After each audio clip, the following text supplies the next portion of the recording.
Let's just give it one more minute for people who are coming in, and we'll get going. Hold on.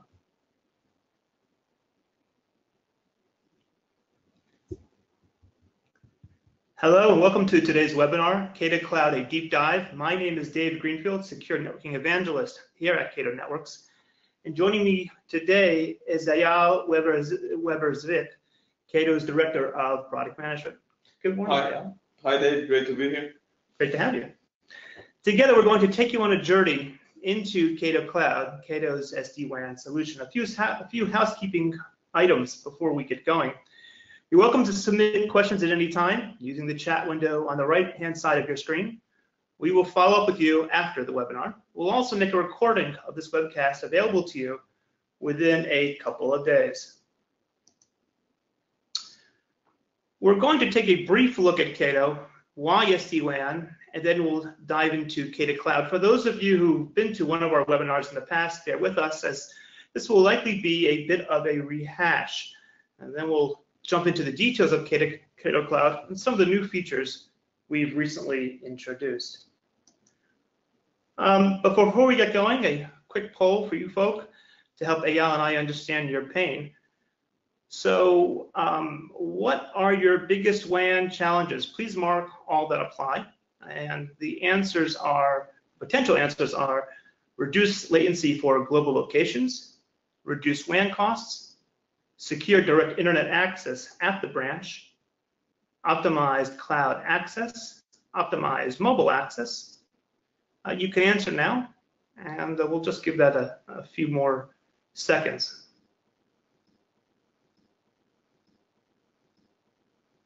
That's interesting. Latency looks like it's particularly exciting amongst you folks. WAN costs also. Oh, yeah, that's frequently a challenge we see amongst customers, isn't it? Yes, it is. Reducing WAN costs. Yeah. Okay, great. Okay, well, thank you, folks, for that. That's really helpful. So, who is Cato? Cato Networks was founded by networking and security innovator Shlomo Kramer. Has created the global network security market when he co-founded Checkpoint Software and built the first firewall. Gore Schatz created one of the first cloud networks with the foundation of anti-DDoS company, Capsula. The architectures they created are serving hundreds of thousands of companies today, and companies they created are publicly traded and worth billions. To date, Cato has raised $70 million from top-tier venture capital firms, and Cato has used its team expertise in networking and security to build a global secure network. We'll get into the capabilities and scope of that network shortly. Since we launched our service, Cato signed up hundreds of global customers, serving thousands of sites. Our customers connect all their locations, users, and cloud resources, and enjoy optimal connectivity and strong security that is easy to manage and at an affordable price. What's the main challenge enterprise networks face today? And likely what you folks face today. In a nutshell, they're incompatible with the way we do business. In the past, we had simple static networks connecting branches to a data center. But today, we have global locations, mobile users, cloud data centers, and cloud applications. So much of our traffic no longer goes to the data center or involves just physical locations. Our networks and the way we secure them were designed for the way we did business in the past, not for today's dynamic requirements. This is an architectural challenge that can't be solved by yet another point solution. And what we're finding is that there's a significant architectural impact on the way IT thinks about its network infrastructure. MPLS networks often connect our branches to the data center.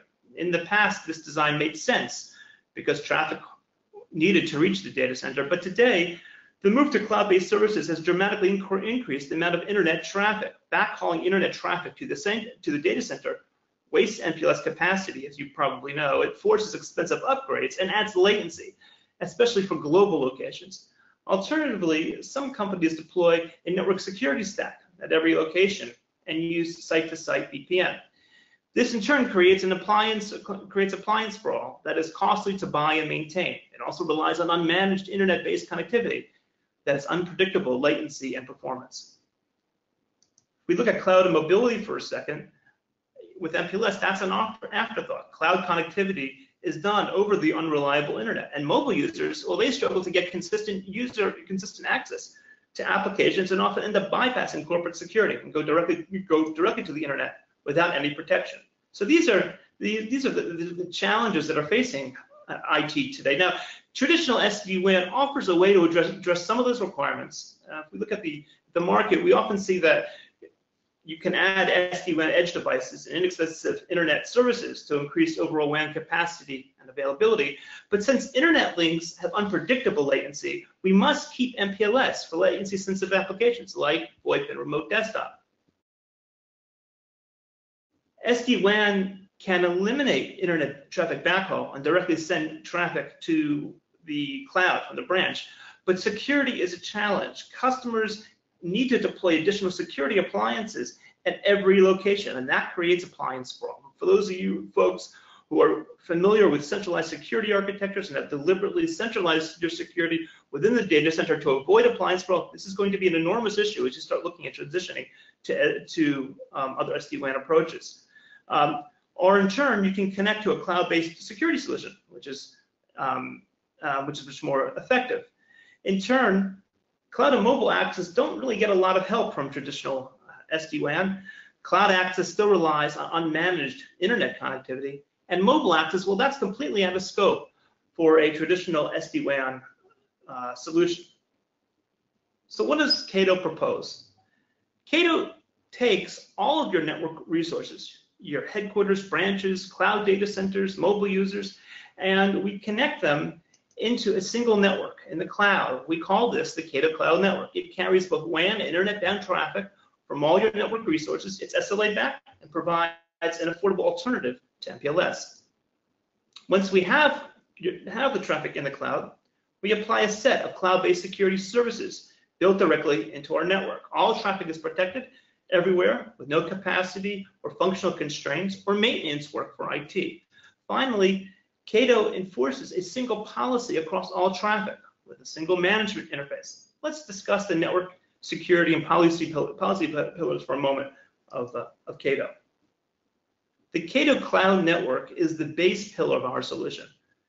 It's a global network of POPs that runs our integrated network and security software stack. The POPs can handle huge network loads and are interconnected by multiple tier 1 carriers. The carriers provide SLAs around long-haul latency and packet loss. The POPs select the best route across carriers for maximum uptime and best end-to-end performance. This design immediately improves the network quality when compared to unpredictable internet links, but for far less than MPLS. Enterprises connect all network elements to our backbone using secure tunnels through a couple of ways. IPsec tunnels from existing equipment, like a local firewall, can connect a large site or a data center to Cato Cloud. A lot of our customers prefer deploying Cato sockets, our zero-touch SD-WAN device, at their branches. Sockets can manage traffic across last-mile connections, and they can also manage a hybrid WAN as well. That is an MPLS and internet connection. Socket provides policy-based routing based on application type, user identity, and the underlying link quality, and applies multiple optimization techniques that we'll cover shortly. Combining Cato's SD-WAN capabilities, the last mile optimizations, with Cato's SLA-backed backbone allows customers to completely replace MPLS and gradually migrate all traffic to Cato. This is a unique benefit over traditional edge SD-WAN. And then beyond physical locations, data centers can be connected by through an IPsec tunnel, by establishing an IPsec tunnel into Cato Cloud. And mobile users can run our client, the Cato mobile client, on their devices to establish a secure tunnel to the closest POP near their location. So let's take a closer look at how Cato optimizes WAN and cloud connectivity. In the last mile, the socket connects to the nearest POP. It's typically within 25 milliseconds. And runs multiple links in active-active mode to maximize capacity and availability. The Cato socket classifies and dynamically routes traffic based on application type, identity, and real-time link quality, such as packet loss, latency, and utilization.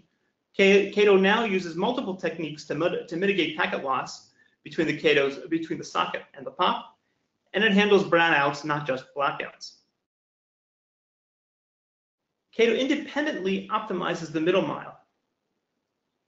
First, we choose the best SLA-backed carrier for every packet. Routing on a carrier end-to-end also reduces packet loss that often occurs at the handoff between carriers.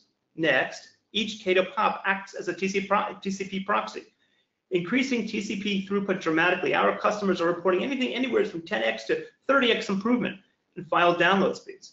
We can achieve that because we can recover from packet loss very quickly by not having to wait for a response from the remote site. Another layer of optimizations apply to cloud data centers and cloud application access. For cloud applications, we set egress points on our global network to get internet traffic for specific apps to exit at the Cato POP closest to the customer application instance, like Office 365. For cloud data centers, the Cato POPs co-locate in data centers directly connected to the internet exchange points as the leading IaaS providers, such as Amazon, AWS, or Microsoft Azure. This means that we are dropping your traffic right in the cloud data center in much the same way that a premium connection like Direct Connect or Express Route work. And to summarize, our unique multi-segment optimization combines edge and backbone-specific optimizations, allowing us to maximize throughput end-to-end to both WAN and cloud destinations. Now that we have all the traffic consolidated in the cloud network, we can secure it. We offer a full security stack built directly into the cloud network. It includes a next-generation firewall, application control, URL filtering, and more. There are no third-party appliances. It's all software written for the cloud. The firewall enables customers to control access to WAN and cloud resources using application-based policies. Customers will gain full visibility into who is using the network and what applications are being accessed, regardless of location or device. With Cato, customers really can drop the box and eliminate edge security appliances and all the complexity involved with them. The security services are available everywhere the network is, so there's no need to backhaul internet traffic or install security equipment at each location. The services are agile and elastic. Cato will update them seamlessly and as frequently as needed. Cato also guarantees that they will scale as traffic grows, and even if the traffic mix includes encrypted traffic. No more capacity-driven upgrades or risky software updates that are all too familiar with folks who run security appliances. The third pillar of Cato is a unified policy. The integration of networking and security enables us to enforce corporate policies across all traffic, regardless of source and destination. We can now bring your legacy WAN assets as well as your cloud and mobile assets under one policy. Network and security management is done through the Cato management application. It's a self-service console, very unlike what you might have seen with a traditional carrier. CC2, as we call it, is available for Cato staff to monitor the global network, to manage service providers, to manage network and security events for their customers, and of course, to your IT team. Cato simplifies your networking and security by converging multiple point products into one seamless integrated solution. So to establish a high-performance global WAN, Cato provides an affordable MPLS alternative using the Cato backbone. The Cato socket provides full SD-WAN capabilities at the edge. For sites, cloud, and mobile security, Cato provides security as a service that replaces cloud-based secure web gateways and edge firewalls. We integrate and optimize cloud data centers and applications, and finally, we provide optimized and secure remote access to replace VPN solutions. All of those capabilities are managed by a single console instead of dealing with 6-point products and management interfaces. This is real WAN transformation that we're talking about, and it will dramatically improve your agility, enhance your end user experience, and reduce your costs. So let's talk about what's new in Cato. Earlier in the month, Cato made a number of enhancements to the networking capabilities of Cato Cloud. I'll touch on them here, but I'll leave the detail to Eyal, who's going to walk us through Cato Cloud momentarily.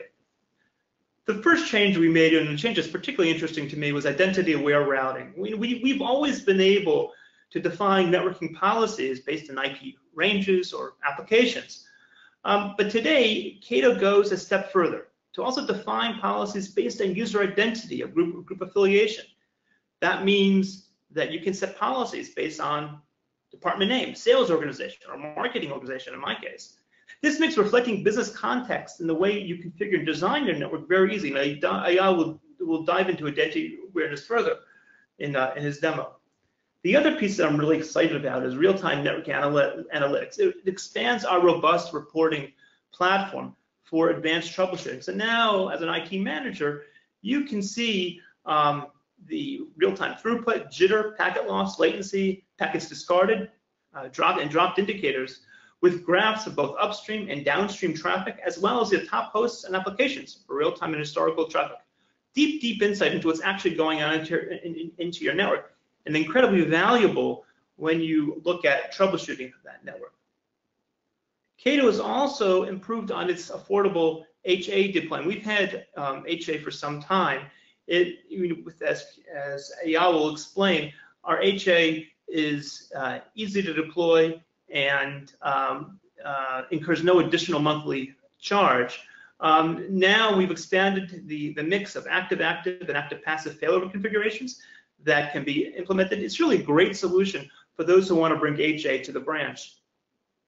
We've also enhanced our intelligent last-mile resilience to include flow-by-flow packet duplication and fast packet recovery, just as part of the multi-segment optimization that we walked through, a few slides earlier. Last-mile congestion, a significant cause of packet loss, is also mitigated through advanced cross support for upstream and downstream bandwidth. And finally, we've enhanced the way cloud and WAN traffic optimization is done.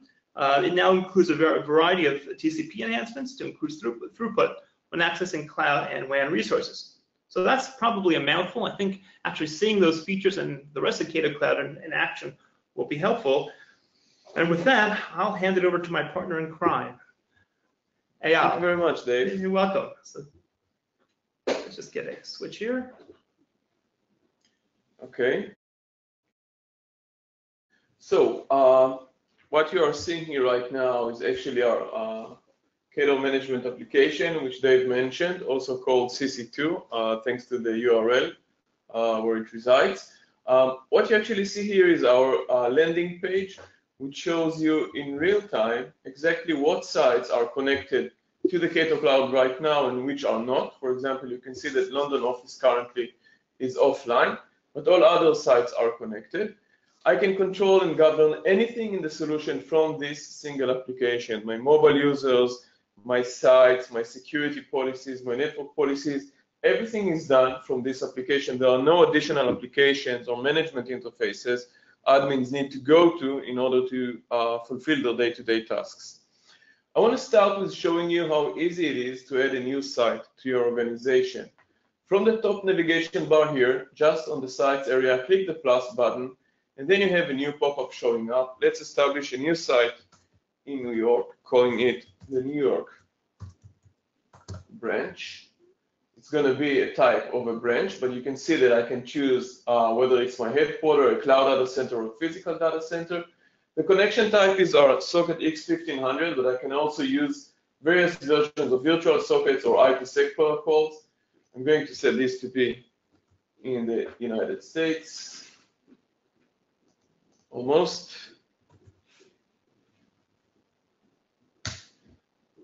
And the state, of course, would be New York. And I'm going to define what are my upstream and downstream bandwidth for my ISP connectivity. If I'm using two ISPs, then I will define the bandwidth for both of them. So in this case, I have one symmetric link of 100 megabits per second, which is the high quality link, and another asymmetric links of 50 by 10. And I also need to define at least one network range that resides in this site. So let's choose 1025.0.0/24. Sorry, 24. And that's it. This is the basic configuration we need to do in order to add a site to the network. And as you see, New York branch is already visible on the landing page. You can see that it's currently disconnected, and it will come online as soon as I will take a Cato socket, a complete new Cato socket, plug it into the power, connect it to the internet. This socket would phone home will pop up here on the screen asking me which site this socket belongs to, and as soon as I assign it to New York, it will get all the configuration downloaded to it automatically, and New York will be online in less than 10 minutes. Much like you've done already with the Dallas office that we're seeing at the top. Exactly. With Dallas and with Tel Aviv and with Singapore, we just ship a socket over, get on the phone with someone, doesn't have to be technical. Tell them, take the yellow cable, plug it into port number 1, take the gray cable, plug it into port number 2, and that's it. The office will become online. Does that need to be a public IP address? No, all you have to do is give it internet connectivity. It's a DHCP client. It will get the IP address from your DSL router or modem, and then it will automatically connect to the internet, phone home to the Cato Cloud, find the nearest spot to connect to, and everything will happen automatically. Do you think even my mom could do it? Actually, I think your grandmother could. My grandmother could do it. Okay. What about high availability? We talked about it before. How would you configure that here? Yeah, so high availability is super easy to configure. All you have to do is just assign another socket to the same site. So I've attached a socket to New York office. Now that I'll connect another socket to the internet, and I'll say again, this socket belongs to New York, the system will automatically understand that I'm trying to connect two sockets to the same site, and will automatically set them in HA mode. And I can also already show you that Tel Aviv, for example, is connected in high availability, and you can see that currently the primary socket is the master, and both primary and secondary are connected. This is also working here at Dallas office, as far as I remember. No, Dallas office doesn't have one, but other sites, I think St. Louis also has high availability ready. No, actually only Tel Aviv. Okay. Neat. But that's as easy as it is. Now, once I configure, I created a new site, I can go and do some basic configurations on it, for example. Let me go into the configuration screen. And there's a number of things I can do here, but let's go to the New York branch office. And then, for example, one of the things I want to do is to control how I'm using the socket. Here I can see the back panel of the socket, and I can define the purpose of each port. For here you see that number one is connected to be my primary direct internet access, and number 2 would be my secondary direct internet access.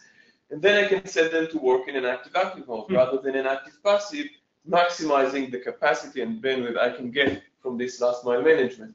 Of course, there will be policies set, and most of them happen automatically, that in case one of those two links fail, all the traffic would be automatically moved at the packet level to the other link until the first one is recovered. Another thing I can do within the site is to manage additional networks. So I've defined an initial network. I can also set it as a DHCP network, so I will be issuing IP addresses based on the DHCP range, which I define. But I can also add additional networks in this site. They can be either directly connected to this network range, they can be a routed range, which is the range behind another router, or they can be virtual LANs, which means that I can actually set and respect virtual LANs. Traffic that would go into the Cato Cloud would be stripped of the VLAN tag, and as soon as packet come back, the VLAN tag will be automatically reapplied. So you could actually extend the VLAN then across distance. Correct. Okay, so that's a few examples of what we can do with the site. Let's see how easy it is to add a VPN user. So as I'm going to demonstrate this, I'm actually going to connect my VPN user in the background. Let's not save these configurations for now. And as you see right now, there are no VPN users connected, but I'm going to connect my VPN users now, and it will appear here on the screen momentarily. All that is needed in order to connect a new VPN user is just to send them an invite. Click the plus button here, type the first name, the last mail, and the email of the VPN users they are looking to add, and they will automatically get an invite email directing them to a very user-friendly VPN portal where we automatically identify the device they are using, offer them the relevant VPN application, and enroll them into the VPN connectivity. This is a manual VPN user addition, but we can also synchronize with your Active Directory or other LDAP platforms and automatically import all your VPN users from there for you. So as you can see, if I'll cancel now, you see that I am now connected here. You can see here is my user. This is the ISP I'm connected from. I'm connected to the POP in Tel Aviv. And you can even see the type of my phone, and everything, every application that I would access, every activity through the Cato Cloud will be logged, and I will also now have to follow Cato security enforcement policies from my VPN users. So you're getting not just traditional SD-WAN capabilities, but you're also getting very rich mobile access capabilities as well. Yes, I've actually just connected myself to this entire WAN. So even sites that are in Dallas or in Singapore, I'm connected to the Tel Aviv POP. I will benefit from the multi-segment optimization as a VPN user as I'm reaching remote sites, where with the old solution, I would have to select a certain VPN concentrator to connect to. And here I'm just joining the cloud, and VPN users gets the same level of quality as Office users do. So instead of having mobile users send all their traffic across the internet to a distant office, and then from there go across the WAN, now they're able to connect to the closest Cato POP. They go across our privately managed backbone, regardless of where they're located in the world, right, and they go right into the server stuff that they're trying to gain. So again, my sensitive spot as a VPN user is only the last mile between myself and the Cato POP. Everything beyond that is on Cato's private backbone. Okay. So moving forward, let's look a bit at how networking rules are configured here in Cato Cloud. So in the networking screen, there is a set of networking rules which is being loaded here. Some of you are demonstration rules just for the purpose of this demo account. But I'll take one example rule, which is rule number 10, and that's a rule that is defining a priority for one voice and video. So I can obviously edit the name of this rule so I can better understand what is happening. I choose what kind of traffic, what classification of traffic or specific applications I want this rule to manage. The source and destination. So here I'm going to prefer one voice and video from any location to any location in my WAN. And then I can do other configurations for this rule. I can give it a bandwidth management priority. There are up to 255 priorities which a user can configure. This account is set with a few predefined priorities. And as you can see, voice over IP is almost at the highest priority for this network. Once I set the priority, I can also control the routing, whether I want this voice over IP traffic to first go over an alternative one like MPLS or Metro E, and if that fails, fall back to Cato, or I can choose a different priority and say that I want voice over IP traffic to first go through Cato and use the alternative one as the failover option. And I can also set this to automatic, and this way Cato would automatically choose the optimal path based on the quality metrics of all transport. We spoke about identity awareness before. Why don't you touch on that? Explain where you. That's a great question. In general, most organizations need a general policy that suits everybody. We don't follow the traditional templated configuration, which you need to copy and apply to each edge location.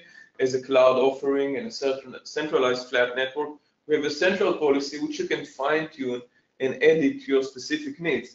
And a great example for an identity-aware network routing is to set a rule before this general one invoice priority rule. I'm going to add a one rule above that, and I'm going to call this rule Eyal's webinar.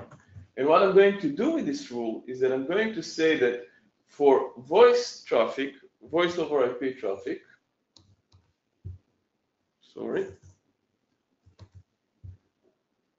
voice over IP and video, okay, that is coming from my user. So I'm going to find myself here. The traffic is identified as coming from my computer, wherever I'm logged in. Going anywhere, this traffic will have a higher priority over other voice over IP traffic. This makes sure that even if our sales team, help desk, everybody else is using the voice over IP system, my traffic for this webinar, the way that you can hear me now, is always prioritized. So, and that doesn't matter where you log in from. So today you happen to be in the office here in Tel Aviv, but had you been in a different office, had you been on the road, that's absolutely correct. Cato knows how to identify me as a user, and we do this without installing on your office computers, without installing anything on your computers or on your domain controllers. We actually listen to network events and learn your network traffic in a way that allows us through heuristics to correlate an IP address to the user who is logged into that machine. Does that require our customers to maintain a whole tree of users and a user directory? Our customers already maintain. What do they do then? They do it over an Active Directory or an open LDAP solution, which are the most common ones. And what we do is that we synchronize with those platforms from the Cato Cloud, the same synchronization we use for our security stack and for importing VPN users. And through this synchronization and network heuristics that we've implemented, we can translate an IP address to the user logged into this. And this is how the system knows that when I'm logged into my laptop or to my office desktop or from my mobile phone, it knows that this is my traffic. This is Eyal now, who is running the webinar or participating in this webinar updates and prioritizing my traffic. So I can set the bandwidth management and put it in a higher priority than voice over IP. This means the webinar traffic will be prioritized. I can control the routing. I can choose what transport I want to take. For example, in New York office, we set 2 WAN connections. One was a high quality link, the other one was a commercial DSL, asymmetric link. I can say take this traffic over the high quality internet access. Or if there are regulatory constraints or other constraints, they could force traffic down a particular segment to honor them. Absolutely. If it wasn't traffic that is bound to the internet, if I was trying to access a cloud application, I could even open the route and NAT option here and set the traffic to egress from a specific Cato port. So for example, when I need to access my Salesforce, which is, for example, is hosted in Ashburn in the United States, if I access Salesforce directly, I would go over the public internet all the way from my device to New York, and I'm based in Tel Aviv. That's a very long travel. However, with Cato, I'm connected to the Tel Aviv port, and Salesforce is configured to egress at the Ashburn port of Cato, which is at the same data center as Salesforce, actually in the same facility. This means that my packets of Salesforce traffic is taken from Tel Aviv port to Ashburn over the private backbone, not over the public internet, and they are dropped right at the entrance to the servers of Salesforce. Salesforce is a good example because they also have a security feature that we honor as well with Cato Cloud. That's a great question as well. So, for example, here you can see that I can either route or not. Route means that I can send the traffic to egress from a specific port, but it will be NATed using one of Cato's shared NAT IP addresses. If I choose NAT, I can allocate specific IP addresses for our customers, and they would always NAT from that IP address. And that allows them, for example, in Salesforce, to force those IP addresses as ACLs, as condition lists, to where those users are coming from. So if I go home and I try to access Salesforce from my mobile device, I wouldn't be able to log in until I get on the Cato secure backbone first. Got it. So moving forward, I can do a number of few things for each network rules. For example, I can activate or deactivate the TCP acceleration, which is the multi-segment TCP proxy Dave mentioned earlier, and I can also apply packet loss mitigation. Users don't need to tell Cato whether they have a single ISP or a dual ISP solution. We will identify this automatically and apply the optimal packet loss mitigation technique automatically. And that's done on a flow-by-flow basis. That's done on a flow-by-flow basis. So, VoIP applications which may require packet duplication, for example, we could enable it for those applications and those flows. Yes. But for data transfer, that may not be done, and that allows you to minimize the impact that data duplication does have. That's correct. That's also packet duplication has. Yeah, but that's correct not only for the application, but also for the user. That's right. Different users, for example, people who use RDP for ERP or other purposes which are less mission critical can have the session drop. That's not so bad. They can restart the session, but if they're in the middle of CAD drawing of a remote desktop protocol, then they can't sustain the connection. And that's just because of our identity-aware routing capabilities. Right. So I can actually take the group of the organization unit from Active Directory of the people who deal with CAD drawings or CAD engineering and assign a rule dedicated to them. And we will identify them automatically. So one last thing to show on the networking rules that I mentioned that we assign each rule to a priority. And here we have a dedicated screen which shows us which are the available priorities. And for each one, I can set different thresholds. So I can set that P10, which is a general voice over IP, should not exceed, for example, 50% of my available bandwidth. This is, for example, in a case where I want to have voice over IP traffic prioritized, but I still want to leave room for other applications to use bandwidth for. So as long as the line is not congested, we will let voice over IP use as much as it needs. But if there are other applications which need to share the bandwidth as well, we will take this priority down to the maximum threshold which are defined. They can be set either relatively or more accurately on megabits per second. Okay, so this is for the networking. Let's skip to the security part. And I want to show you just a few samples of what we can do. First is the WAN firewall. So when everybody connects together, we're actually making, as Dave mentioned, the network flat again. It means that in principle, every IP has a route to every other IP in the network. Since the network is flat and everything is routable, we first of all apply a block any to all WAN traffic. So no one can speak with anybody else unless they are allowed to. Just to be clear, for all you old networking hands, even though it's flat, we don't need to be worried about things like broadcast dormants or anything like that that we're always concerned about with the flat networks. Those things are taken care of. Right. That's not how you mean it. Okay. That's correct. Okay. So for example, here we've set a rule that allows the US office to communicate, US offices, which are a group of the St. Louis office and the Dallas office, to communicate with the US data centers. There are also other rules that allow Cato support and specific individuals to communicate with everything else, as they are the admins of the network and need access to everywhere else. So just as we saw identity awareness on the networking side, we're also seeing it here on the security side. Right, that's correct. And for example, the guest networks in the St. Louis office is blocked from accessing anything. It's coming from the St. Louis office, which has the right to access the US data center, but we are excluding the guest network, so it will be blocked from accessing any of my corporate resources.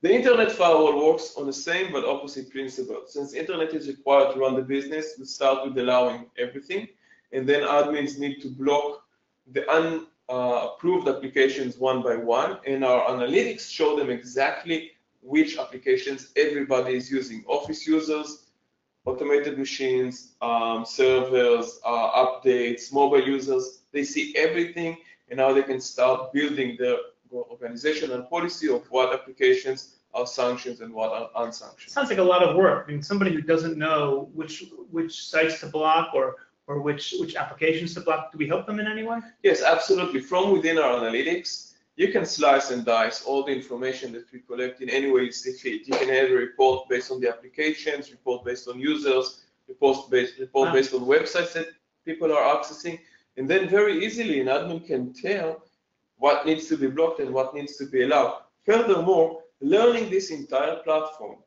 for an average admin or even a very junior network admin would take no longer than a day or two at most. And then to make the kinds of configuration changes that you're talking about to get a site up and running, how long do you think that would take? Minutes. Okay. That's a matter of minutes. Okay. Okay. So last thing I want to show is our analytics. Dave mentioned that we've just launched a new set of real-time analytics. So first of all, let me go to the St. Louis side and show you what a multi-link connection looks like. So I'm going to the St. Louis office, and here in the connectivity screen, you can see that there are two ISPs, one with a symmetric 50 megabits and another one which is a 4G. And you can see that the combination of both create a unified tunnel that all the traffic is routed through. And for each link, you can have a lot of metrics like the upstream and downstream throughput, upstream and downstream packet loss for each provider, jitter measurements, packets out of order. There are a lot of things, also latency. And you can see the comparison between the landline ISP and the cellular ISP. And you can get all those metrics, and you can slice and dice them on different time frames and however that is needed. Moving on to the real time, let me switch to my office here in Tel Aviv for now, and then switch to the real time view. And what you can actually see, we'll see data starting to populate here momentarily. You can see the two WAN connections that are defined for the Tel Aviv office. You can actually see traffic going through. In real time, you can see the latency measurements, the jitter upstream and downstream, and I can also open WAN number one. When I see there's a lot of traffic here, I can open it and I can see who are the top hosts who are consuming bandwidth and what are the top applications. This gives me the ability, when there is a problem in the network, people are calling the help desk and saying, look, we're seeing some slowness in the internet, someone is eating up all the bandwidth. I can go here and see in real time that the host behind this IP address is eating all the available bandwidth. This is one example. Another example is to go to the QoS screen here and see, based on the priorities that I defined earlier in the bandwidth management, what kind of traffic is flowing through the network. And here again, I can open priority 100, which is general internet traffic, and I can see that the same IP address here, and these are the applications that it is consuming, or the applications that are consuming most of the bandwidth. We see that Google applications is the most dominant here, and if that is an issue, I can go now to the networking rules and set a rule specific for Google applications from this user that was limited in a way that it would not break other people's business. Wow. And this is our offering in a nutshell. Thank you, Eyal. All right, folks. So you've seen the demo. So I want to pause here for a moment and move to our next poll question. And that is, would you like a free pilot to try out our global SD-WAN capabilities? We typically start at a couple of locations or use cases, and then can show instant performance and operational improvements. You can answer now. And we'll just give that a few more seconds here.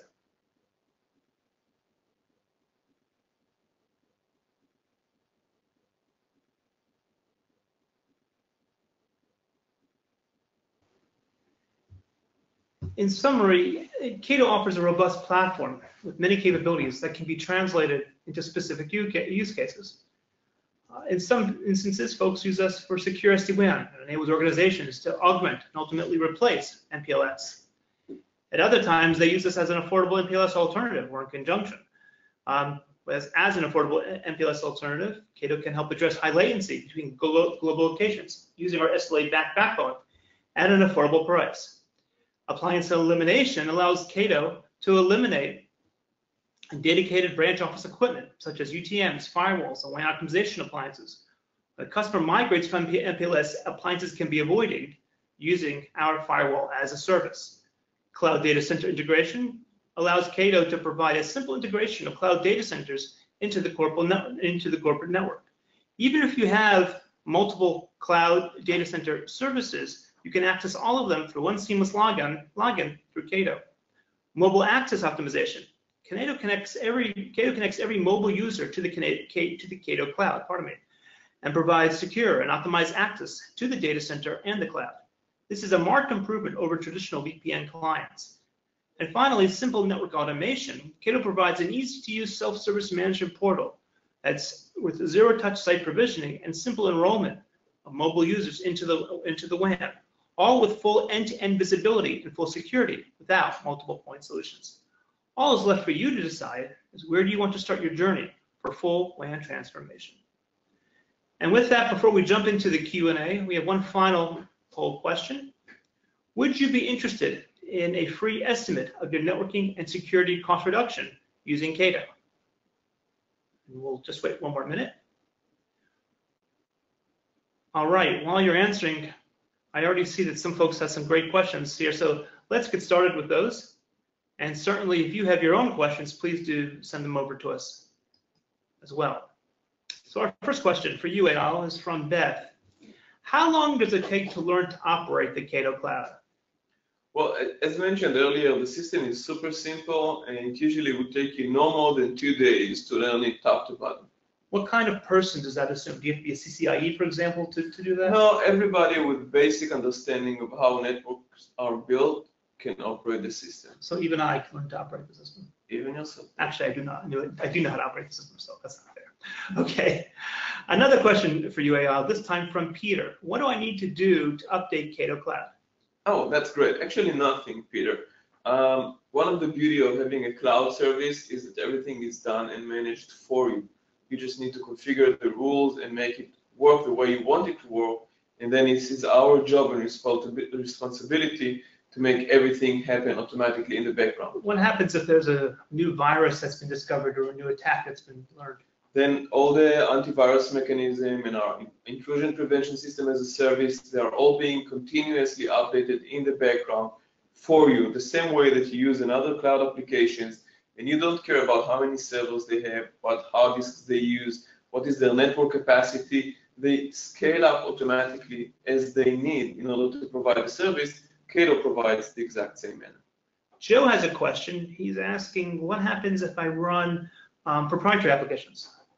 In-house applications. How do you identify those? How do you handle those? Absolutely. So there are two options. Joe can either create his custom applications by himself in the application, in the management application, or he can open a support ticket with our support team, and they will have this task done for him. Here's a question from Bob. You claim to be able to replace MPLS, but the internet is unpredictable, and my MPLS has guarantees. How can I trust you then to replace MPLS? I'll kick it off, and you can chime in. It's a great question. So when you look at internet performance, there are problems both in the middle mile and in the last mile. In the middle mile, we address the problems in the middle mile because, in fact, we do have our own backbone, so we eliminate those entirely. The problems in the last mile are problems largely related to availability and to packet loss. And as far as availability is concerned, I mean, if you've run MPLS for any amount of time, you probably have had sites that have gone down from a backhoe cut, right, or something to that effect. And why is that? Well, it's probably because you didn't have, or you couldn't afford to have redundancy on the last mile. The great thing about us, Eyal, is that we've got a ton of redundancy, don't we, in the last mile? So to support redundancy on the last mile, you can use 2 ISPs or even 3 ISPs, something we'll mention shortly.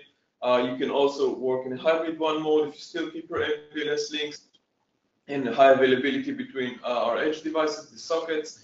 There are multiple things that you can add that will all give you ultimately the same SLA that you would get from an MPLS solution, but at a fraction of the cost. And we touched on packet loss. Do you want to talk about how we deal with packet loss for a minute, or? Yeah, so there are two options on how we deal with packet loss. Either we do a packet duplication where we have 2 ISPs, or if it's a single ISP, then we do delayed retransmits of packets. Again, we make this decision automatically based on the configuration of each site we need to employ packet loss mitigation for, and this is done can be set for specific applications and or specific users. We're running late for time, a little tight in time. I see a question here about identity awareness. Someone asking for more information about identity awareness. There is a blog up on our site that goes into some detail around identity awareness. We'll be posting more about identity awareness in the weeks to come. Certainly drop us an email. Well, actually, I think we have their email now. We'll have your email now, pardon me, and we'll get back to you more about that. If others want to hear about identity awareness, learn more about it, let us know as well, and we'll be sure to get back to you. And so with that, I want to thank you all for joining us. I think we're pretty much gonna wrap it up here. You guys have been patient, hanging on with us for this long, and we really do thank you. Yeah, thank you. Thank you very much for joining us. Thank you all. Have a good night, good day, good morning.